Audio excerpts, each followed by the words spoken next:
Hello. അപ്പോൾ ഇന്നത്തെ video എന്ന് പറയുന്നത് എൻ്റെ വീട്ടിൽ എങ്ങനെയായിരുന്നു ഓണം സെലിബ്രേഷൻ എന്നുള്ളതാണ്. അപ്പോൾ നമ്മൾ ഇന്നലെ തന്നെ ഈ കേടാവാത്ത കറികളിലൊക്കെ, അതായത് പച്ചടി, പുളി, ഇഞ്ചി, അച്ചാറൊക്കെ പോലെയുള്ള കറികൾ പ്രിപ്പയർ ചെയ്തിട്ടുണ്ടായിരുന്നു.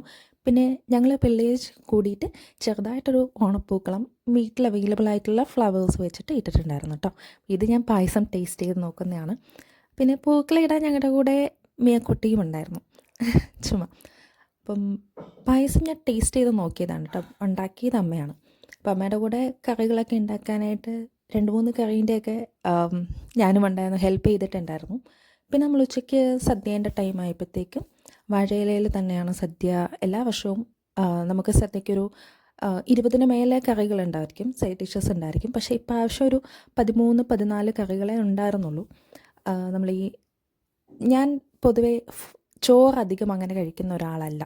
സോ കറികൾ എല്ലാവരും കൂടെ കൂട്ടിയിട്ട് കുറച്ച് ചോറ് കഴിച്ചു. അങ്ങനെ ഓവറായിട്ട് വയറ് നിറഞ്ഞില്ല. അങ്ങനെ കഴിക്കുന്നതാണ് എനിക്കെപ്പോഴും ഇഷ്ടം. പിന്നെ സദ്യ കഴിച്ച് കഴിഞ്ഞപ്പോഴത്തേക്ക് നമുക്ക് ഇപ്രാവശ്യം അടപ്രഥമനായിരുന്നു. ബോളി കുറേ നോക്കി കിട്ടിയില്ല.